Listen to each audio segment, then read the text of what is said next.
My first agenda will be to bring to an end general elections as a way of birthing leadership in this country. It has costed Kenyans enough. Kenyans said we are waking up early, and indeed they woke up early, but to elect who? The leaders that they want to send home 1.5 years after general elections. So, are we getting the value for our money spent in elections? No. Are we getting value for the time that is spent in elections? No. Are we getting value for the resources that we spent in elections? No. Are we getting value for leadership that we anticipated during elections? No. What is the dossier? Kenya bila uchaguzi. Ladies and gentlemen, members of the press, the Republic of Kenya, wananchi wote wa Jamhuri ya Kenya, watoto wote wanaorudi shule, wazazi, na kila mtu na wasalimia siku ya leo, and I'm wishing you a happy 2025, and we believe that the year 2025 will be different from the year 2024, and that is why we are here to set the record straight, to advise and to guide the government on various strategic undertakings that they're supposed to undertake to ensure that the country is not like 2024. Ladies and gentlemen, my name is Ambassador Esther Waringa, the President of Public Service Governance, a former presidential aspirant, 2022, and of course aiming to be the 6th President of the Republic of Kenya, 2027. Now, let us focus on the year 2024. How was it in the country? The year 2024, on governance terms, the government of Kenya, through the UDA government, was unable to realize its objectives for the year. From governance, to corruption, to the wage bill, to divisive politics and tribalistic politics in the country. This is what took the center stage. Impeachments. That is part of poor governance. So the year 2024 was not the best year for Kenyans. Actually, according to Infotrack, 76% of Kenyans believed that the government is headed the wrong direction. 76% is a very big percentage of the Kenyan population that have no trust in their government, and this is a number that cannot be ignored as we get to the year 2025. I must clearly state that politics and elections are no longer giving us the government and the governance that we want as a country. Kenyans, we went to a general elections 2022. But what did we get? We got a team of leaders that we are desiring today to send home. The Gen Zs went to parliament and they made sure that parliament will not come back, but they came back. What message did they send? That they had already lost trust in the people that they elected 2 years ago. So what are we talking about? Are we talking about a failure of a system? Are we talking about exploration of a new system of birthing government? Are politicians giving us the necessary public service delivery as anticipated? And how much are we paying them as a country? And how much did we spend to bring these politicians on board? Like how much did they spend in general elections campaigning? How much did the IBC spend in elections? And then as an economy, we spent more than 100 billions. Election 2022. 2 years down the line, the 100 billion is going down the drain. Why? Because the politicians are not giving us the services that we have desired as a country. So what is Ambassador Esther bringing on board in the public service governance? We are bringing a new dossier very soon. As much as I'm running for the President of the Republic of Kenya, which I am, my first agenda will be to bring to an end general elections as a way of birthing leadership in this country. It has costed Kenyans enough. Kenyans said we are waking up early, and indeed they woke up early, but to elect who? The leaders that they want to send home 1.5 years after general elections. So, are we getting the value for our money spent in elections? No. Are we getting value for the time that is spent in elections? No. Are we getting value for the resources that we spent in elections? No.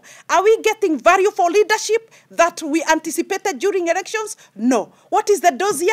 Kenya Bila Uchaguzi. We just have to do away with general elections and employ a new system of birthing leadership. I must remind Kenyans that what has a beginning has an end. We started elections since Gen Zs were born. Before Gen Zs were born. Actually, before we were born ourselves. And now, elections have depleted.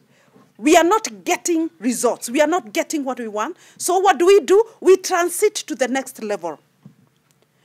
And in this regard, we need our progressive governance solution for Kenya will not come from elected leaders. Take this. They always say take it to the bank and take a run with it. That our progressive governance solutions for Kenya will not come from the political class. It will not come from elected politicians. We need managers in government. We need leaders in government. And most of those leaders in government may not necessarily be elected. They may not be the people who know how to make noise so much so that they are elected. They may not be the people who know how to give 200, 300 shillings to be elected. But what we need is not politicians anymore. We need managers in government. So the year 2025 is calling for a paradigm shift. We cannot continue doing things the same way again and expect the same results. It's only 2 years. Actually, let me say, we need the hand of God, actually, as a country, for us to get the right leaders and the right managers of government. It's only 2 years after general elections that the country is already in a clamor to recall or impeach 90% of elected leaders, including parliament, that has performed below expectations. The scorecard of parliament is totally below expectations. The best time and the longest time of parliament, they spent on impeachment processes. If not impeachment, they were discussing bills that are not in the best interest of the people of the Republic of Kenya. Parliament is time for a paradigm shift. We cannot do things again the same way.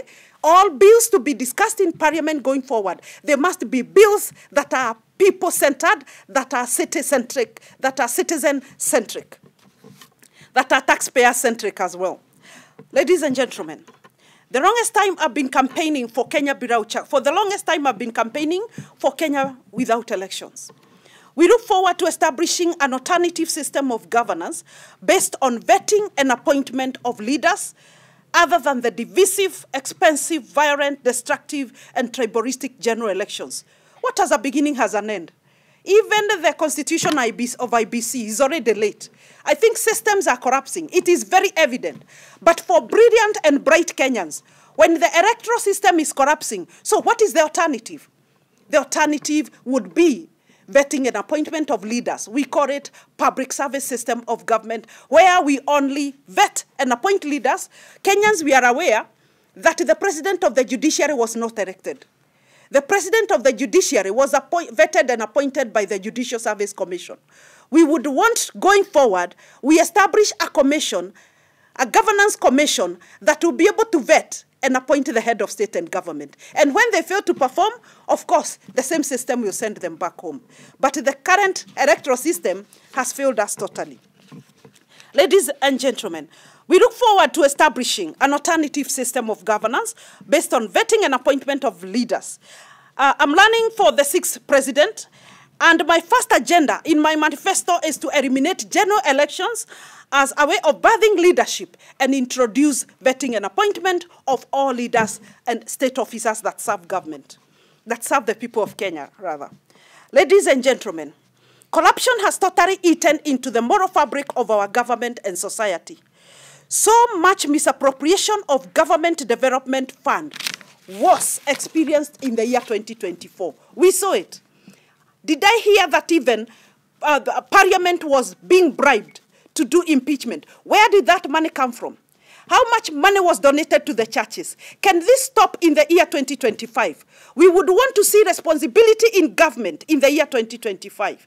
We would want to see this money that has been donated to churches so that the congregants can be wooed to love politicians. That money should go to construct JSS classrooms. Right now, we have a deficit of more than 3,000 JSS classrooms as we talk right now. And according to the Minister for Education yesterday, the Ministry of Education was supposed to do 11,000 classrooms, and they have done 10,000. And again, they delegated part of it to the CDF kitty through the Members of Parliament. Members of Parliament, again, have done 2,000, a deficit of, have done 3,000, a deficit of 2,000. In total, a deficit of 3,000 classrooms. Your Excellency the President, this is not the time to misappropriate any government shilling. No more donations to churches of taxpayers' money in the year 2025. The little money we have as an economy must go towards streamlining service delivery. And priority is ensuring that all our children are in classroom. Ensuring that all our children have textbooks. Ensuring that all our children have adequate teachers. And indeed, go to the next level to ensure that our children have meals at school. Because Kenya is rich, it's only that we must misappropriate this money. But it's not going to happen again. The public service governance will be opening up its eyes. And the Mama Taifa incoming 6th administration will open our eyes to keep the government on check that, look, Kenya is more superior than any of the politicians around. All state officers of public service must prioritize efficiency and effective service delivery to the people of Kenya. Parliament must this year discuss and pass bills that relate to the people. We want to hear bills that relate to water. This year, 2025, we want to hear bills that relate to energy. We want to hear bills that related to education. Can Parliament reduce on politics? Can Parliament stop singing the song of the executive during bill discussion processes? We would want an independent Parliament that has leadership, not politicians. And Your Excellency the President, it's time now to crack the whip on matters efficiency and effective public service delivery. Kenyans are crying because of high cost of energy. Manufacturers are crying because of high cost of doing the business, because of the high cost of energy. Right now, today, parents are having a difficult time taking their children back to school because some schools are demanding for, activity fees, I don't know what other fees, development fees, And the government must check into this. We have been having all elected people having their independent bursary kitties. This must stop. We look forward to streamlining governance and specifically the public service. We cannot be having a member of parliament has a CDA, has a bursary kitty. Women rep, bursary kitty. Governor, bursary. MCA, bursary. That is not proper coordination. That negates good governance. This fund must be consolidated together. And actually, including the CDF, we don't need it any other time. All that money that goes into CDF financing and all the money that goes into bursary financing must now be able to be channeled to schools towards free primary, secondary, and university education. And before I exit education matters, I would want to say, Your Excellency the President, you cannot, through the Minister of Education, you cannot divide Kenyans according to their poverty levels. Our university students are very discouraged because they are told band 5 is for the richest. Band 4 is for those who have stone walls in their homes. Band 3 is for those who have cows and goats. Band 2 is for those who don't have households. Band 1 is for the poor and the poor. Come on, we cannot divide the country according to poverty levels. Your Excellency, the President and the Minister for Education, let us go back to national university funding program through the Higher Education Loans Board. It was efficient. It worked very well. I don't think we have any reason at all to divide our students. Right now, the education model is not working. It still remains a very, very big challenge to the university students. Right now, the university students are suffering. Why? They have been victimized. That everybody knows I'm bad one. Therefore, my parents are known to be the poorest in our university. They are known that they are the poorest in our education system. That cannot happen. So we request the government, in the year 2025, can we go back to the Higher Education Loans Board, where nobody knew how much poor or how much rich is a student? All we knew is that this student is doing science, this student is doing education, and their finance. Once they get jobs, they will pay back the loans. So that is the kind of country that we need. Nationalism. Nationalism. Not a country where the rich continues to be up and the poor continues to be oppressed and depressed down there and given badges that, no, no, no, no. We must be together as one country. We must be united. We must be interlinked together. Ladies and gentlemen, allow me now to address the right to life according to the Constitution of Kenya, Article 26. I want to remind the government of Kenya, from His Excellency the President to the entirety of his government, that every Kenyan has a right to life. And according to Chapter 26, we are assured that the right to life is inherent. It's God-given. It is actually inalienable. It cannot be taken away. Therefore, the government has a constitutional mandate to protect every human life, including the child who is born today. And in case of any mistake done by one of these lives or one Kenyan, there is a very clearly stipulated judicial system through the court of law that each and every person who violates the law should be taken through. I want to remind the government that we are not going to testify again in the year 2025, parents going through pain because of abductions. This must stop with immediate effect. And I say this very powerfully with a lot of authority as the President of Public Service Governance, because it's our business to protect the public. It's our business to bring the government to check, to ensure that the life of every Kenyan is protected. Therefore, taking away the right to life of a human being is a criminal offense, and especially for a person who has not been tried in court of law and proved guilty or otherwise. The law of Kenya is very clear that if any Kenyan commits an offense of whatever magnitude, get my word, commits an offense of whatever magnitude, must first be produced in a court of law to answer charges before action is taken. So, the government must not be in the front line taking the law in their hands. What are we teaching our children? What are we teaching our Gen Zs when we start taking law in our hands by abducting our children? We should offer leadership. We should be parents, not competitors with our youth. We therefore direct the Inspector General of Police. I know today he's in the courts and he's answering this question. Who abducted our children? Inspector General, NIS, DCI, we pay you, we give you the tools of work, we give you the necessary machinery to be able to investigate such cases. When we hear of senior security officers through the media saying that they don't know who abducted our children, we question their mandate in office. And in this regard, from today, the NSIS, National Intelligence Service, the Directorate of Criminal Investigations, DCI, the Inspector General from today, are we able to reread our mandate as to why we are in office? Can we go back to the code that guides us on what we are supposed to do as DCI, as NSIS, as Inspector General of Police, one of them being protecting the life of every Kenyan?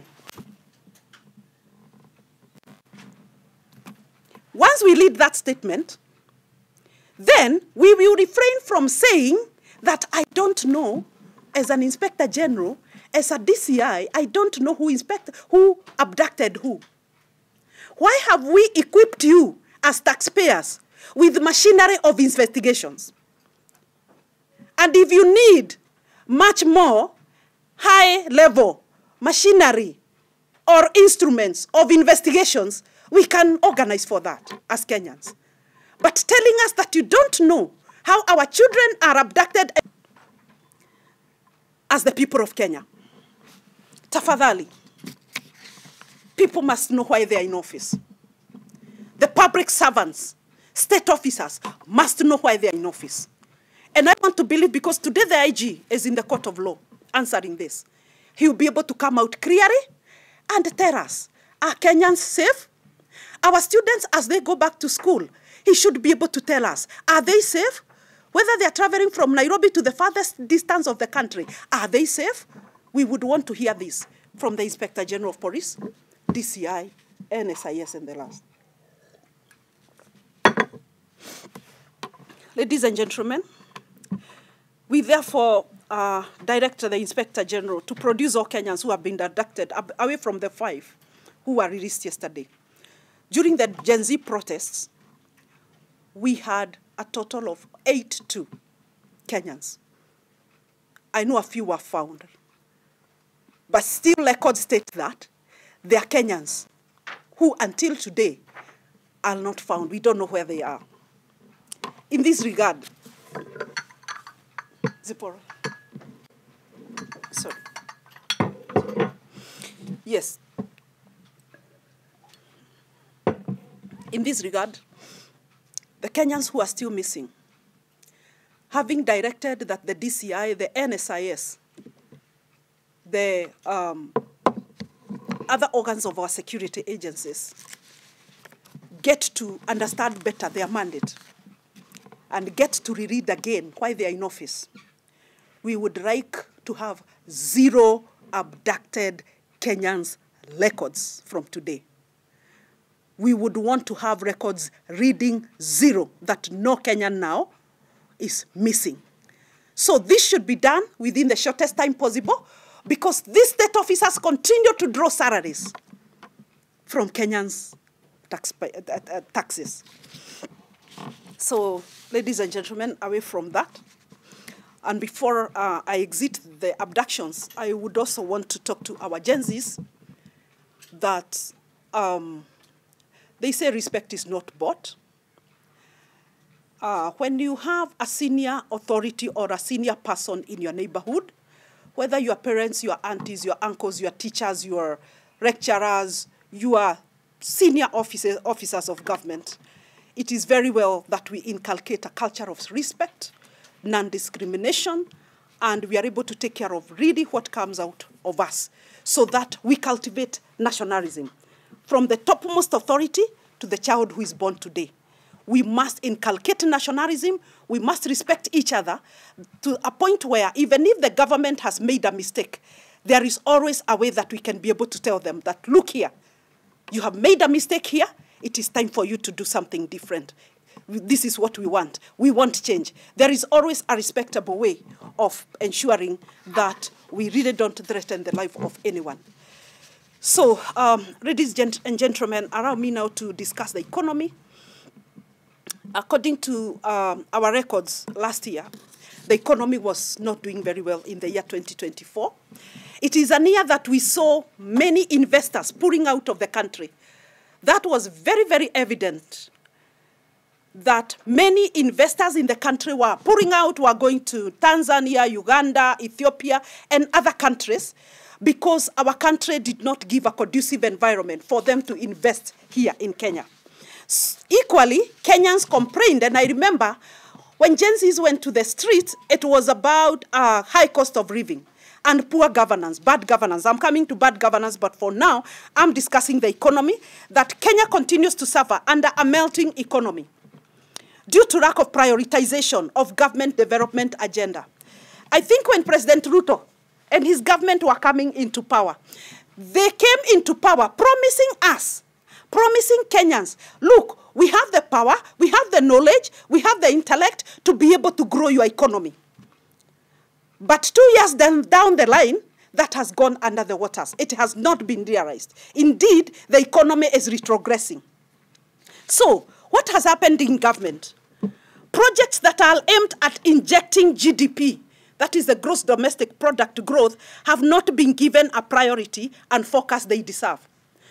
Projects in Kenya that are supposed to be growing the country and GDP, like industrialization, agriculture-based projects, mining-based projects, tourism-based projects, have not been given the necessary focus, the necessary budget, the necessary planning that they need.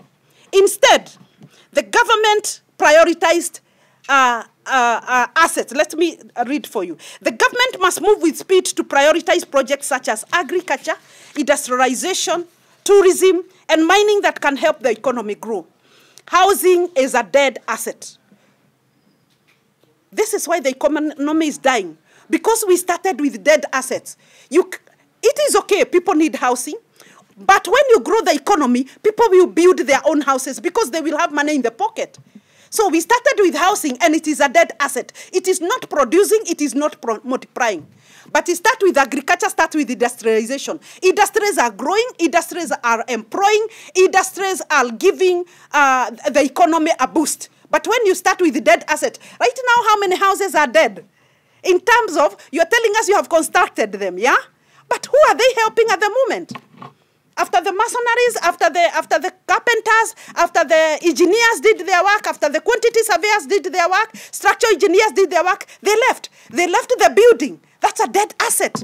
But if it is an industry, it could be producing. So that's why the economy is dying, because we are failing to prioritize what grows the economy. Housing is a dead asset project that will not inject anything into the country's growth and development. Stabilization of the economy will lead to the people constructing their own houses and homes according to their own taste. There is great need to prioritize projects that can add value to raise our gross domestic product from 5% to 10%. I hail President Kibaki.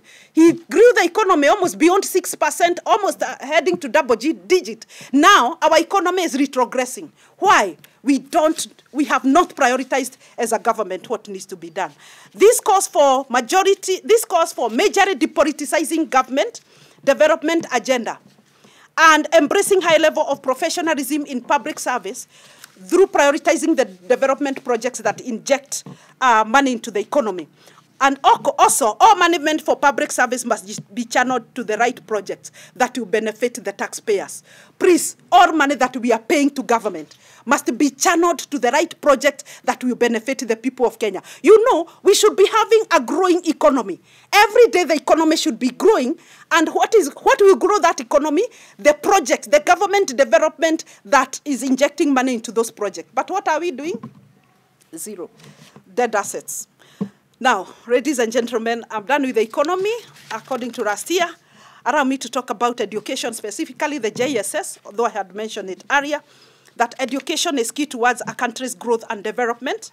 It's sad that some students transiting to JSS or grade 9 have no classrooms to run from, since the government has not constructed enough. I said we have a deficit of about 3,000 classrooms, JSS classrooms specifically. The Minister of Education came out clearly yesterday to give the report, and he said that the government was to do 11,000. And he further said that the government has tried to realize that. He also said that the CDF was to do 5,000, which has not been realized. Therefore, we have a deficit of about 3,000 classrooms not constructed. We task the ministry to give us a timeline when this will be completed to facilitate smooth JSS transition and ensure that learning is not disrupted in schools. Please, the government of Kenya, can we prioritize what touches on the people? All the money you are spending donating to churches and donating where? can that money be injected into the public service? Tafadhali. All money that is being bribed, given to politicians, given to members of parliament to impeach the impeachment process and to pass bills that favor some executive people. Can that money, can that stop bribery? Can that money be geared towards our children? Our schools are suffering because of infrastructure development. So we really need to work on that. So we call upon the Minister for Education to give the country a transition scorecard of JSS. What is the percentage of realization of success of JSS transition? These include other transitional challenges that we would want to hear. How far are we in terms of teachers? Away from the 56,000 that they have sung a whole year, that they have employed 56,000 teachers, which is good and progressive. Now we have JSS teachers. We would like to know how many have been employed, how many books have we sent to schools, and other anticipated infrastructure needs in schools. Let the ministry give Kenyans periodic updates on JSS transition progress. Finally, allow me to discuss about leadership and governance in the year 2024 and what is anticipated in the year 2025. Bad governance took center stage in government in the year 2024. And that is why the Gen Zs were on the streets, because of bad governance. Politics 24/7. Kenyans were treated to politics every hour, every minute. Decisions were politically made. I must say that even now, the cabinet appointments are politically instigated. That it is about who will bring me how many votes from what region. And that's why sometimes I get annoyed and I tell myself, Esther, Kenya bila uchaguzi must work in this country. A politically instigated system of birthing leadership. Right now, the cabinet appointments are being made depending on who will bring what votes from what region.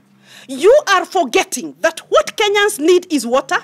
A cabinet minister who bring adequate drinking water for every home in this country. What Kenyans need is a cabinet minister for agriculture who will take agriculture to the next level of delivery in this country. What Kenya needs is a cabinet minister for education who will help us realize the dream for education in this country. What Kenya needs is a cabinet minister for mining who will tell us how much we can grow the GDP through exploration and exploitation of our natural resources. But the cabinet ministers that we are getting are ministers who are inclined to the current political structure. Where are Kenyans in all these political groupings? In the Ruto, Raila, Uhuru, and all these other politicians grouping. Wajiko wako wapi?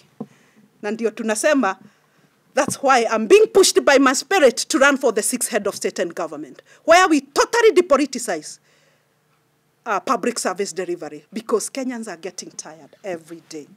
So leadership and governance in 2024 was not at its best. Actually, 76% of Kenyans, according to Infotrack, governance failed in this country. We are here then to facilitate and ensure good governance as public service governance. We shall from today check out all state officers. Yes, we shall do that. Very soon we are having a multi-agency summit. This multi-agency summit will bring together all agencies of government, from judiciary, ODPP, ministries of government, DCI, all of them. We would want to invite them. We discuss what is the roadmap to good governance in the Republic of Kenya, away from politics. As the President of Public Service Governance, I call upon today all public servants to work and serve the people of Kenya with diligence, dedication, and ensure result-based delivery of service. Otherwise, we cannot continue on the status quo where Kenyans are suffering left and center because of politics, bad politics. From now, henceforth, things must be done in the right way and services must be given in the right manner. All budgetary processes and policies must be in the best interest of Kenyans in the year 2025. Ladies and gentlemen, I'm aiming to run for the 6th President of the Republic of Kenya so that I can facilitate good, accountable, responsible governance in the country and transparent leadership. We shall be committed to change systems and structures of government to facilitate efficiency and effective service delivery to the highest attainable standards in the Republic. We are committed to reduce on representation so that we can reduce on the government wage bill and enhance competences in service delivery. Kenya remains our biggest responsibility. Kenyans, together we can. Even if the politicians disappoint us, Kenyans, we are a big population, and we tell ourselves that yes, we can, and we have the power to be able to chart the way forward for the next sixth government of the Republic of Kenya. For now, we totally remain committed to ensure that services are delivered. Before I take any question, allow me to say that yesterday in the county of Kiambu, we had some women who are still held hostage in hospitals because they had not paid their hospital bills. As the President of Public Service Governance with that authority, I call upon the Governor for Kiambu County, Dr. Kimani Wamatangi. That's why you are elected by the people of Kiambu, to move with speed and ensure that by the end of today, those women suffering in Thika maternity ward are released and are allowed to go home. Yes, I think that forms the end of my press release. But meanwhile, allow me to say something about vaccination of livestock. I have talked about government prioritizing its development agenda. The economy is collapsing because of lack of prioritization. I must say with all authority, as the President of Public Service Governance, that livestock vaccination is not a priority right now. It's costing the exchequer a whopping 21 billion shillings. This is money that can be able to transform our schools. Did I see a school in Kiambu where children are going to sit on the floor in a structure that had some old iron sheets? You even don't know where to get inside. Government tafadhali, the 21 billion that is supposed to vaccinate the livestock, please channel that money very quickly towards infrastructure development in school to facilitate smooth transition of the JSS classroom. Equally, I would not want to exit without talking about the SHA, the SHI. We all know it, the Taifa Care. That the 104 billion was quite a lot of money that was spent in this course that must be able to give Kenyans results. It's very sad to hear of our medical facilities going through challenges of drugs, and even they don't have enough equipment to take care of the patients. After 104 billion was spent, this is lack of accountability and responsibility. So, Minister for Health, this must be streamlined with immediate effect.